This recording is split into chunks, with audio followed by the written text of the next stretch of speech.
no livro de Eclesiastes, um livro da palavra do Senhor, desafiador, mas extremamente deleitoso. Eclesiastes, capítulo 2, eu lerei do verso 12 ao verso 17. E eu peço que você acompanhe a leitura com atenção e também com fé, porque esta é a palavra do nosso Deus, que diz assim: Então passei a considerar a sabedoria e a loucura e a estutícia. Que fará o homem que seguir ao rei? O mesmo que outros já fizeram. Então vi que a sabedoria é mais proveitosa do que a estutícia, quanto a luz traz mais proveito do que as trevas. Os olhos do sábio estão na sua sua cabeça, mas o estulto anda em trevas. Contudo entendi que o mesmo lhe sucede a ambos. Pelo que disse eu comigo, como acontece ao estulto, assim me sucede a mim. Porque, pois, busquei eu a sabedoria. Então disse a mim mesmo que também isso era vaidade. Pois tanto do sábio como do estulto, a memória não durará para sempre. Pois passados alguns dias, tudo cai no esquecimento. Morre o sábio e da mesma sorte o estulto. Pelo que aborreci a vida, pois me foi penosa a obra que se faz debaixo do sol. Sim, tudo é vaidade, é correr atrás do vento. Vamos orar.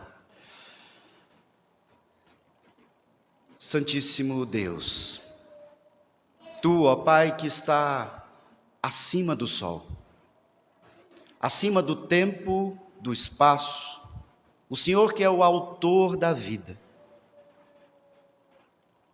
O Senhor mesmo inspirou, ó Pai, o sábio Salomão, para nos fazer, em tempo oportuno, nós que estamos debaixo do sol, na contagem de tempo da nossa vida, o Senhor nos fez ter acesso hoje a um texto que nos leva a refletir sobre o maior enigma da humanidade: a vida e a morte, a inevitável morte debaixo do sol.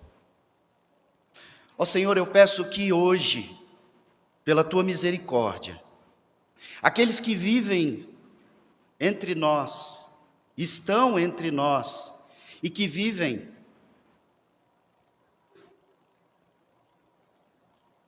sem buscar em Ti a vida, que vivem sem entender o sentido da morte e da vida, que o Senhor abra os olhos para engrandecimento do Teu nome, para exaltação do Teu Filho, que deu a vida para aniquilar a morte, salvando o Teu povo, ó Pai, da condenação eterna, do salário do pecado,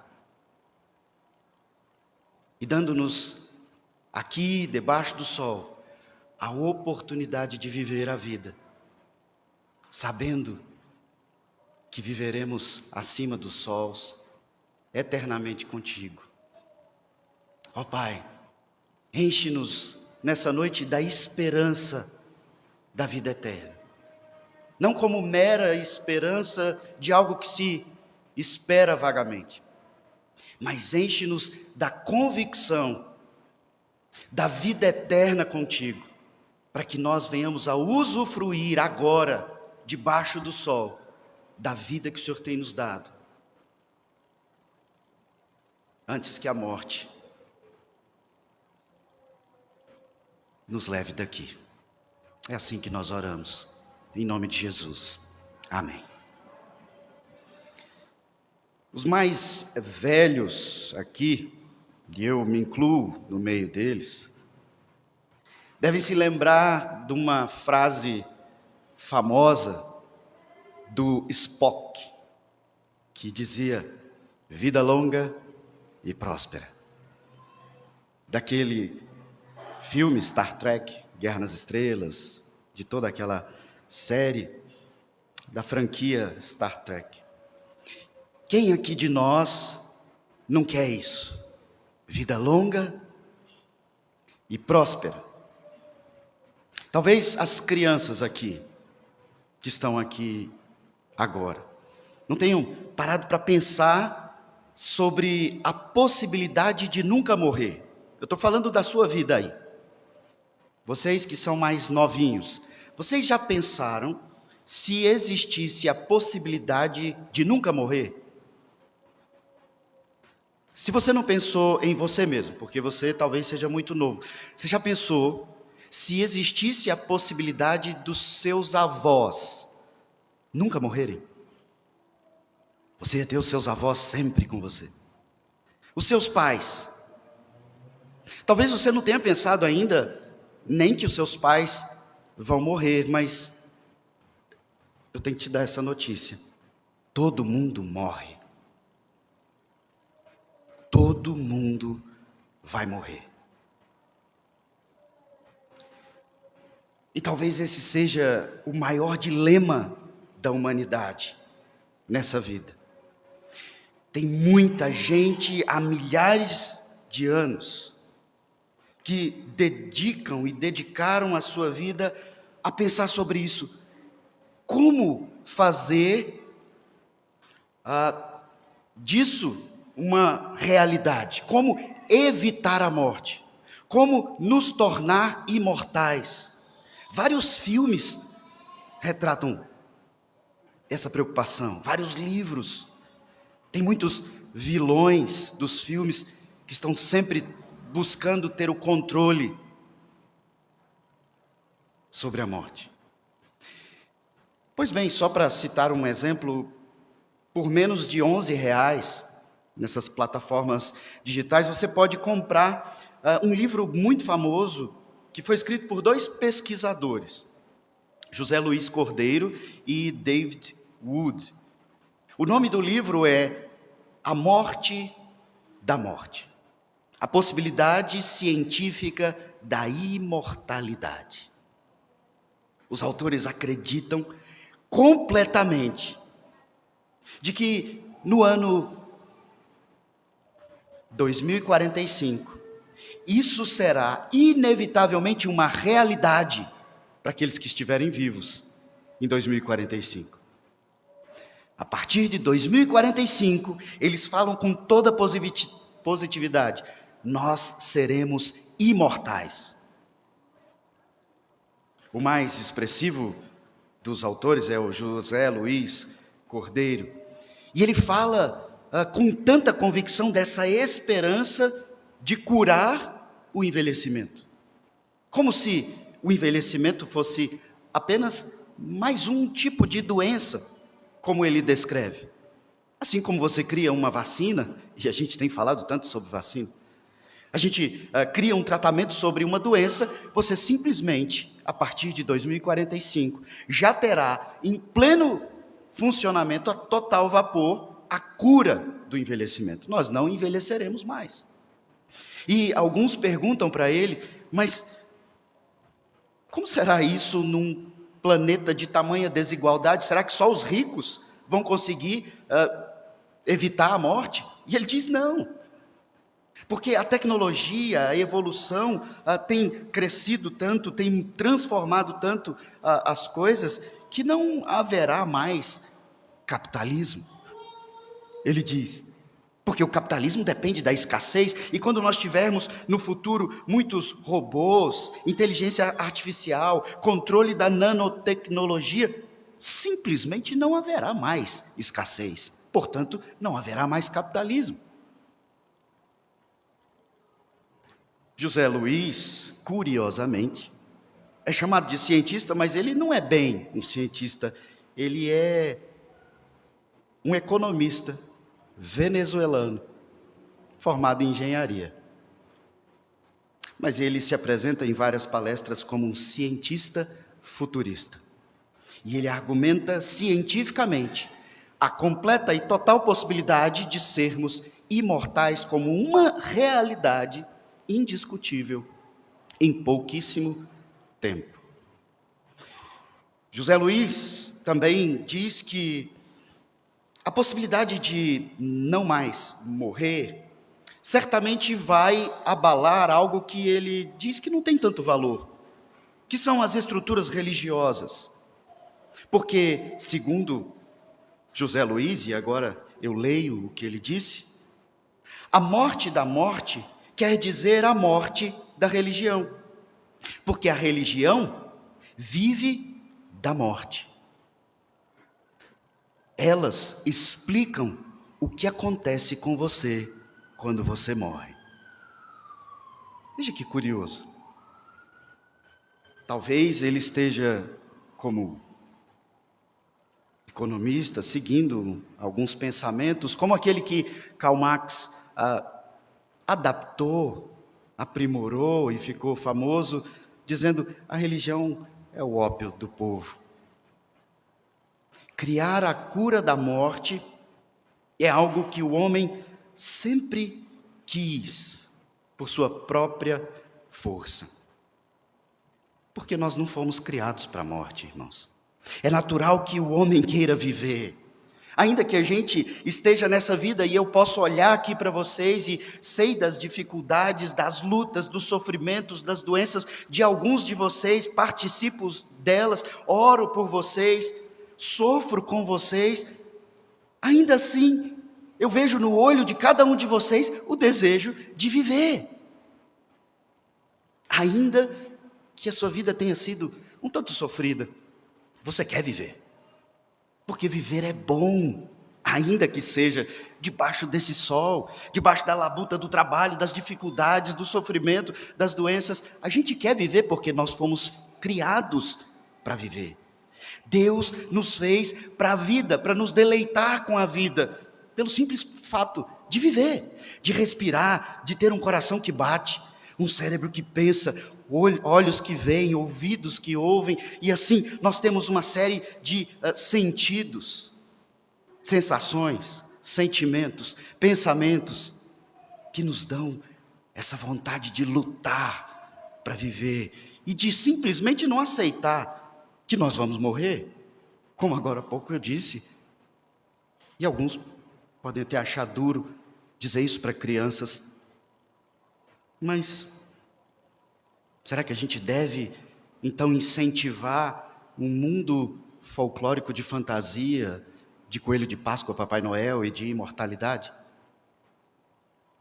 A Bíblia inteira fala disso. A história nos prova. Nós vamos morrer. Como então resolver essa grande equação? Como resolver a morte? Salomão começa a refletir sobre isso, porque isso ocupava a sua mente. Ele é um homem muito sábio. E como então um homem muito sábio não ia pensar sobre a morte e a vida? E nós vemos que ele tem investigado sobre o sentido da vida. Inspirado por Deus, ele retrata a sua experiência e investigação para que nós então venhamos a refletir e a viver. E Salomão então chega nesse trecho do texto de Eclesiastes e de maneira melancólica e triste, ele diz: bons e maus morrem da mesma forma. E esse é um pensamento que a gente sempre chega nele. Salomão também pensou sobre isso. Salomão, irmãos, como nós vimos anteriormente, recapitulando aqui, ele fez um experimento sobre as melhores e mais prazerosas coisas dessa vida debaixo do sol, tentando encontrar sentido nessa vida, nestas coisas que ele experimentou. Ele fez isso de maneira comedida e outras vezes ele fez se entregando completamente, e ele concluiu: sim, muitas coisas são prazerosas, mas elas não trouxeram sentido para a vida. Por que eu existo? Por que eu vivo? E por que eu vou morrer? E por que se eu faço o bem, eu morro como aquele que fez o mal? Agora ele parte aqui no verso 12 para essa questão de maneira mais profunda, e Salomão aqui como que rasga o seu peito e abre a sua alma para nós, falando de forma pesada. No verso 16 ele diz: morre o sábio, e da mesma sorte morre o estulto. Verso 17: pelo que aborreci a vida. E aqui, uma vez que nós estamos olhando para a melancolia do texto, eu quero te dizer, a nossa tradução está aí, aborreci, mas no texto original a palavra aí é odiei. Eu olho para o bom e ele morre igual o mal. Por isso eu odeio a vida. É pesado demais constatar que existe bem e mal, e quem vive de acordo com o bem morre do mesmo jeito que aquele que vive dissolutamente amando o mal. A palavra é muito pesada, eu odiei a vida. É muito penosa essa vida e constatar essas verdades. Pensar na morte ou no poder da morte sobre nós é o que levava Salomão a pensar sobre o real sentido da vida debaixo do sol.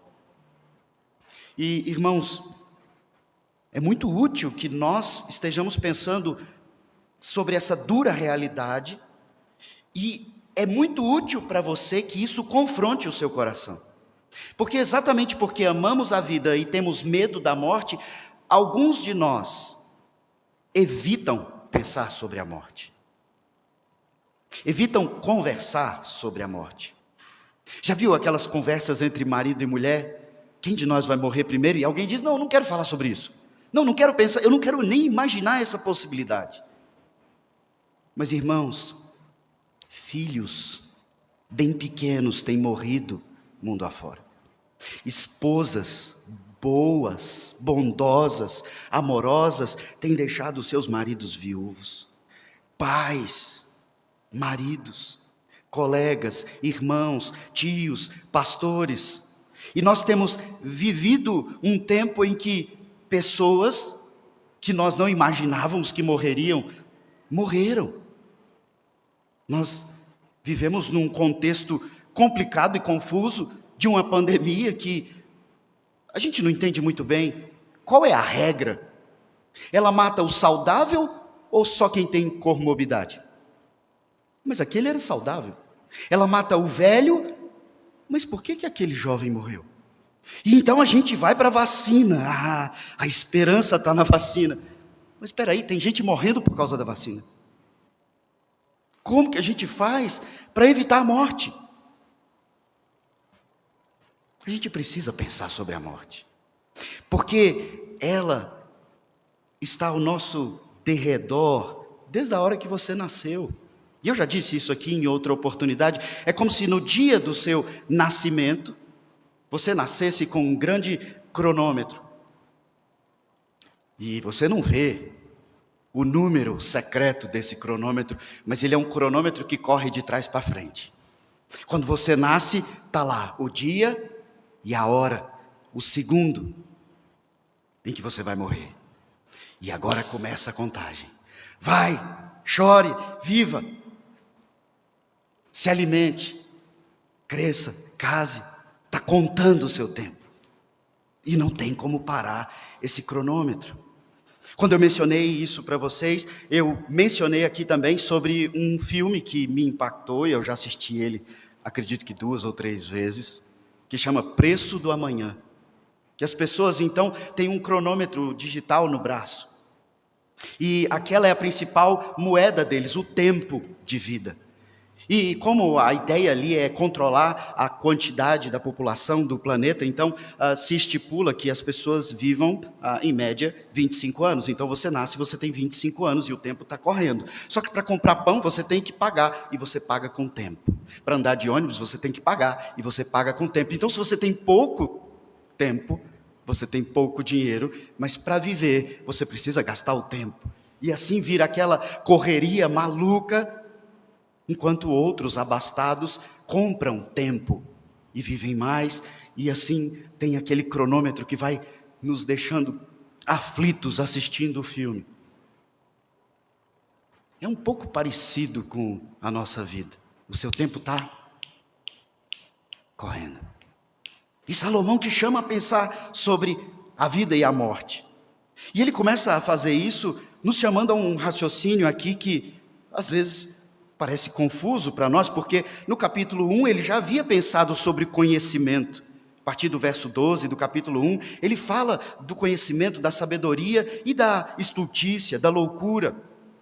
No verso 17 do capítulo 1, nós vimos, ele diz: apliquei o coração a conhecer a sabedoria e a saber o que é loucura e o que é estultícia, e vim a saber que isso também é correr atrás do vento. Só que agora no capítulo 2, depois que ele faz o experimento com aquela lista de coisas que a vida pode te dar de prazer, ele volta para esse assunto. É como se Salomão estivesse tentando outras alternativas, experimentando, mas aí ele volta para o assunto enigmático e sem solução. E a sabedoria? Ela faz com que você viva mais?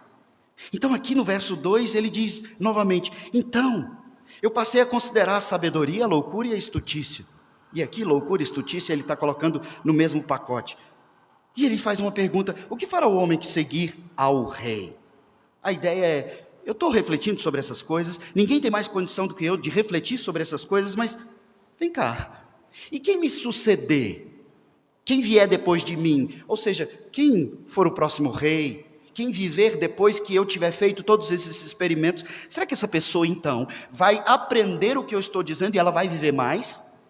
Ela vai ser mais sábia? Ela vai ser mais estulta? Será que haverá uma transformação no mundo? Será que as pessoas vão de fato seguir a sabedoria? Depois que elas lerem Provérbios, depois que elas lerem Eclesiastes, depois que elas buscarem a Deus e buscarem o temor, será que isso vai redimir o mundo? E ele mesmo responde: o que fará o próximo? O mesmo que os outros já fizeram. O mundo está girando, nós estamos gritando, a sabedoria clama às portas e as pessoas continuam fazendo as mesmas coisas. E os pais aqui, mais maduros, que têm seus filhos aí que já atravessaram a casa dos 15, 16, 20. O que seus filhos estão fazendo?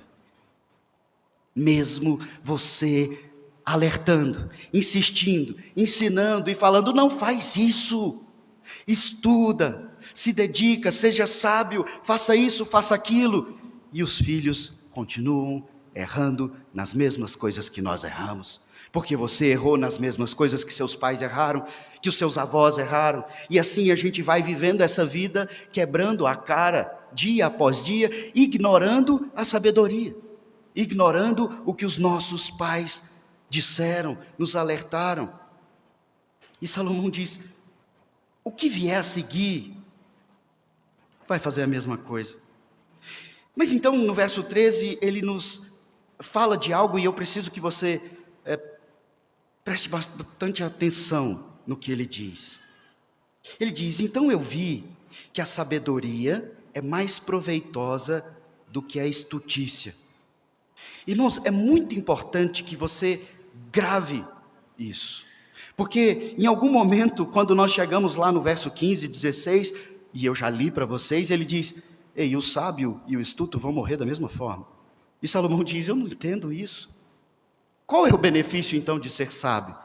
Mas é importante nós estarmos aqui no verso 13 e percebermos que o sábio inspirado diz para mim e para você: a sabedoria debaixo do sol, nessa perspectiva horizontal, indiscutivelmente a sabedoria é muito mais proveitosa do que a estultícia.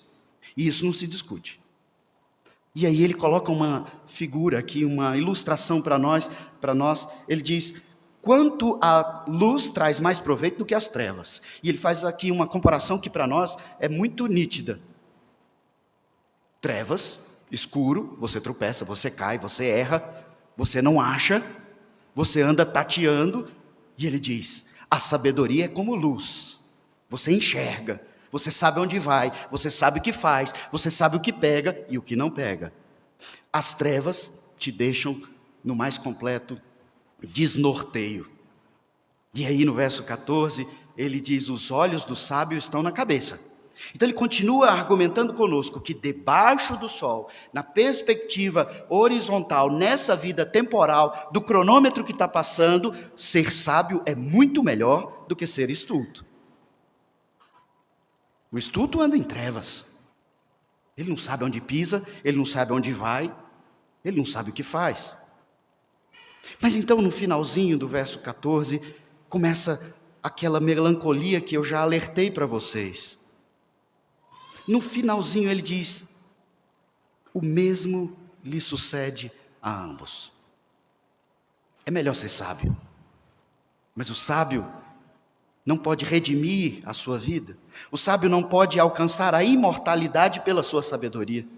Ele vai viver melhor, mas ele vai viver o mesmo tempo que o estulto.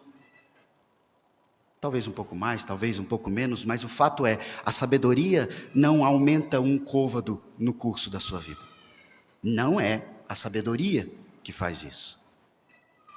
Quem é que faz isso? Sabedoria é melhor do que estultícia. Porém, sábio e louco morrem da mesma forma. Então isso pesa no coração de Salomão. É como se Salomão estivesse refletindo sobre isso aqui e, ao que parece, ele realmente foi muito sábio e ele queria que essa sabedoria transformasse a sua realidade, existência, vida, longevidade. Mas quando ele constata que o ímpio, o estulto, vão morrer do mesmo jeito que o sábio, ele diz: gente, para que Deus me deu sabedoria? Não faz diferença. Isso não vai me fazer viver mais. Então a gente entra no verso 15, quando ele diz: pelo que disse eu comigo, como acontece ao estulto, assim me sucede a mim, eu, o sábio Salomão. Então por quê? Pois busquei eu mais a sabedoria. E aqui Salomão está começando a nos chamar a refletir sobre algo além do sol. Se isso não vai aumentar a minha vida debaixo do sol, se isso não vai trazer mais perspectiva, pensando na vida como um todo, qual é a vantagem de ser sábio? E para que eu me esforcei? E aqui cabe lembrar algo que eu falei na primeira pregação. Ser sábio, ter conhecimento é bom. E você precisa se esforçar para alcançar isso. Não é algo que naturalmente você é. Você se esforça. E Deus te deu essa responsabilidade porque Ele nos chama a buscar o conhecimento e Ele implanta dentro de nós a necessidade de buscar o conhecimento. E na sua palavra Ele diz para cada um de nós: sejam sábios, busquem a sabedoria, se esforcem pela sabedoria. E Salomão então se esforçou por isso, além de ter recebido de maneira extraordinária sabedoria do próprio Deus. Ao que me parece, quando Salomão ainda era muito jovem e faz aquela oração e pede sabedoria a Deus, eu não entendo que Deus simplesmente como que derramou um balde de sabedoria na cabeça de Salomão. Eu não acho que foi assim. Eu acho que Deus agiu ali nos neurônios de Salomão, para que no decorrer do seu amadurecimento ele desenvolvesse de uma forma extraordinária essa sua capacidade de raciocínio sábio. E lógico, no temor do Senhor, mas nós bem sabemos que Salomão, e vimos isso no início do capítulo 2, ele se entregou a tudo aquilo que era contra o temor do Senhor, contra a vontade de Deus. Salomão vive um conflito. Ele acha pesado demais essa reflexão. No verso 16 ele diz: tanto o sábio como o estulto, a memória não durará para sempre. E aqui, quando ele fala de memória, irmãos, a gente reflete em alguns aspectos. Diploma, conhecimento, sabedoria não enfeita caixão. Você pode ter lido a maior quantidade de livros de todas as pessoas que estão reunidas nesse lugar aqui. No dia que você estiver deitado dentro de um caixão, tudo aquilo foi com você. Aquele que não adquiriu tanto conhecimento vai estar deitado do mesmo jeito que você. Assim como o sangue para de correr pelas veias do estulto, do ignorante, do mal, ele para de correr nas veias do sábio. O cérebro para de funcionar, o coração para de bater, o pulmão para de inspirar e expirar. A morte nos iguala. A memória, tanto do estulto como do sábio, não vai durar para sempre. E aqui quero trazer uma outra conotação que também está no texto.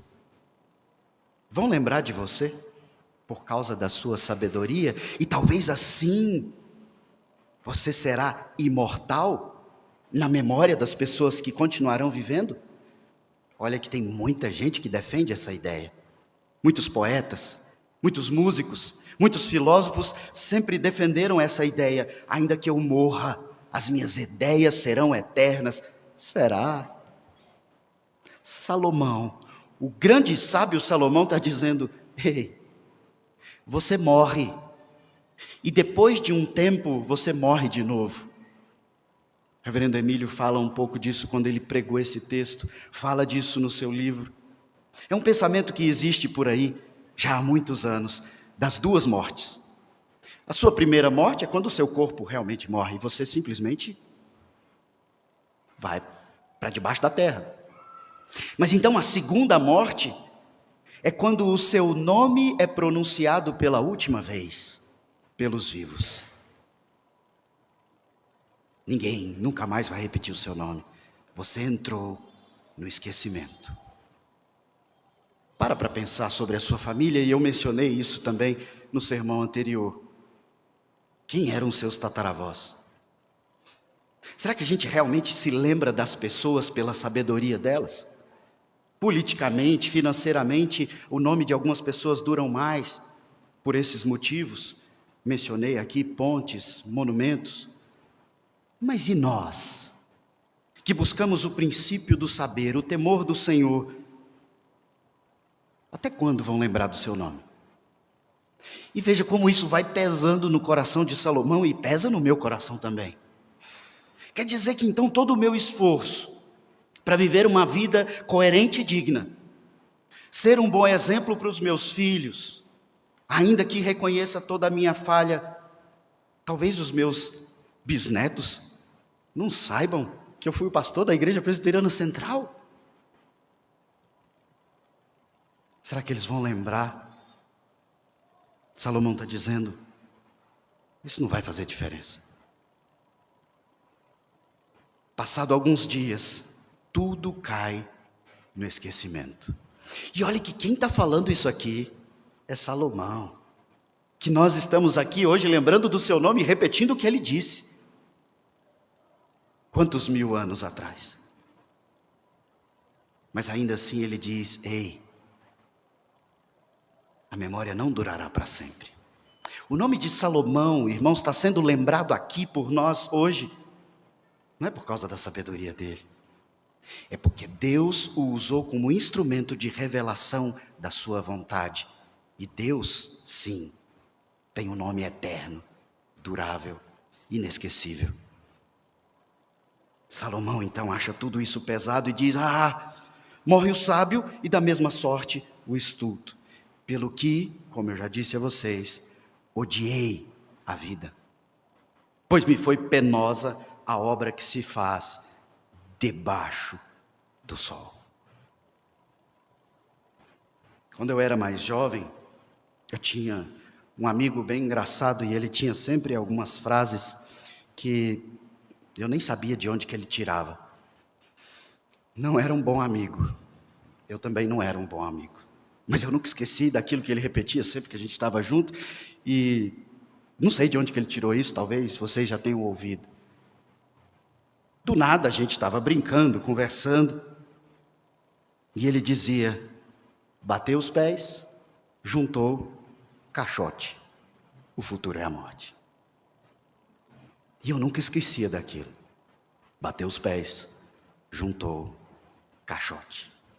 Alguém que nunca, jamais se preocupou com Deus, com a vida com Deus, tinha uma absoluta certeza e mencionava isso nos momentos de descontração. Se tem uma coisa que eu tenho certeza, é que o futuro é a morte. Todos têm essa certeza. E talvez porque todos têm essa certeza, sejam eles crentes ou descrentes, sábios ou estultos, haja tanta gente como aquele autor, economista, José Luiz Cordeiro, tentando encontrar sentido para a sua vida, dizendo: ei, a partir de 2045 nós seremos imortais. E ele dizia: eu vou estar vivo nessa época, então eu não vou morrer mais. E aquilo dá motivação e sentido para aquele homem viver. Mal sabe ele que ele está discutindo com uma lei fundamental da nossa existência, como qualquer outra lei, como da gravidade, por exemplo. Bateu os pés, juntou, caixote. O futuro é a morte. Nós fomos feitos para a vida, mas o salário do pecado é a morte. Pensa comigo antes de irmos para o sacramento que fazemos em memória da morte. Senhor Deus, o Criador de todas as coisas, eternamente existente, acima do Sol. Ele criou o sistema solar que nós utilizamos para contar o tempo. E Ele, acima disso, Criador de tudo isso, Ele, o autor da vida, nos dá a vida. E Ele diz: eu sou Deus, você não.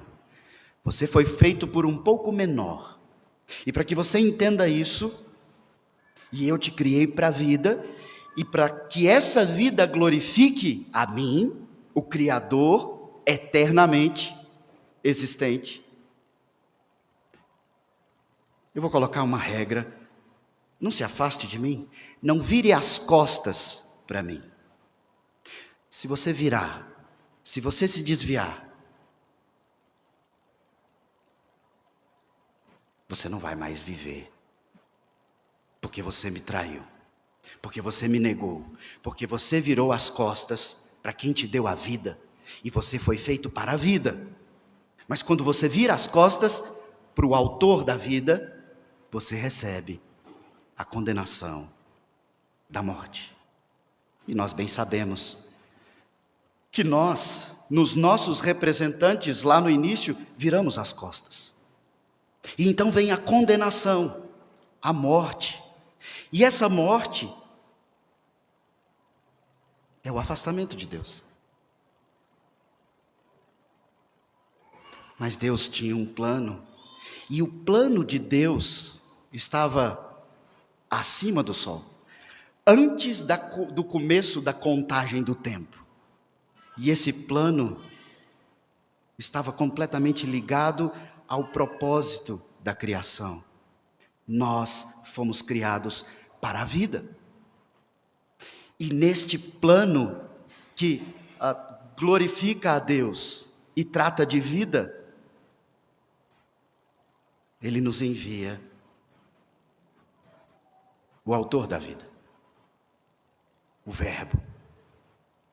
O Verbo que entra na vida debaixo do sol, vive o peso e sofrimento debaixo do sol, vê o estulto sendo crucificado ao lado do único justo, e diz: onde está, ó morte, a tua vitória? John Owen, um autor, viveu em 1616, ele escreveu vários livros e é realmente um homem muito instruído, muito crente. Em 1647, ele escreveu um livro que marcou gerações, marca até hoje. E o nome do livro é A Morte da Morte, na Morte de Cristo. Esse homem tinha tanta sabedoria e fé, escrevia com uma maestria tão grande, que até o título do livro nos marca. A morte da morte, na morte de Cristo. Quando Cristo se fez homem, debaixo do sol, e morreu, para que você que virou as costas para o autor da vida, fosse então declarado justo, mesmo sendo injusto. Você então o confessa como Senhor da sua vida e recebe então a vida eterna. A morte e o poder da morte sobre você foram completamente destruídos. Por que José Luiz Cordeiro ainda não entendeu essa mensagem? Por que ele quer uma pílula da imortalidade, quando o poder da morte já foi destruído por Cristo?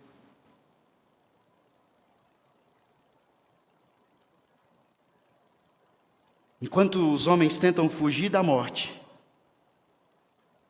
Cristo já aniquilou o poder da morte.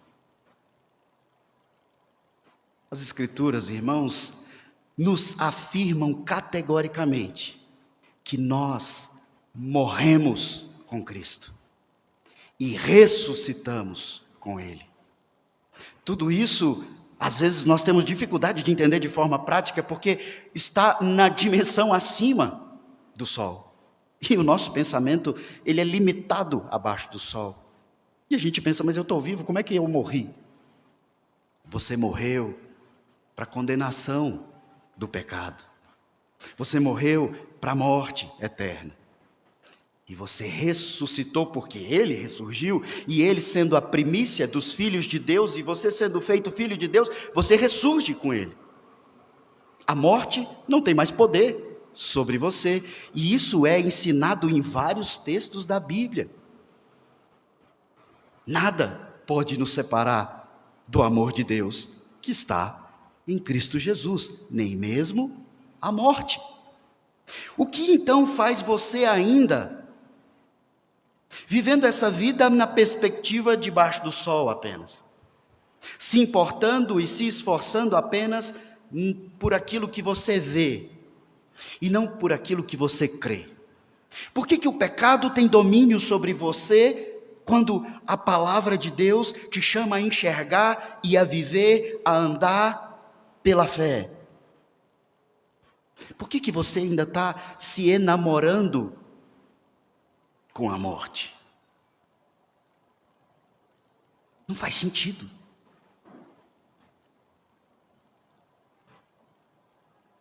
Cristo nos chama, nesse texto, a nos encher de sentido, quando o sábio procura o sentido da vida e nos revela. Nós vimos no Evangelho de João, os discípulos perguntando para Cristo: para onde vais? E Cristo respondeu para eles: para onde eu vou vocês não podem ir agora, pois vou preparar-vos lugar. E quando eu for e vos preparar lugar, eu voltarei e vos receberei para mim mesmo, para que onde eu estou, estejais vós também. Ele nos chama a viver agora, para a glória dele. Uma vida deleitosa, confiados de que nele você simplesmente não está debaixo do poder da morte. Pois ele morreu e com ele foi morto o nosso pecado e a condenação do nosso pecado. E na ressurreição dele estávamos nós. E nós, então, já vivemos com ele e para a glória dele. Se você é filho de Deus, então antes de ir para a ceia, eu te pergunto, você é filho de Deus? Para te ajudar a responder para você mesmo, você não precisa responder para mim. Você vive de acordo com a vontade do seu pai? Ou você virou as costas para o seu pai? Vamos clamar pela misericórdia do Senhor e pelo alimento da vida. Senhor Deus, ajuda-nos a compreender, ó Pai, a profundidade da Tua palavra. Palavra que vai contrária a todos esses valores que nos cercam, nos assediam, nos tentam nessa vida debaixo do sol. Ajuda-nos, ó Pai, a olharmos para o alto, pela fé, com os olhos da fé.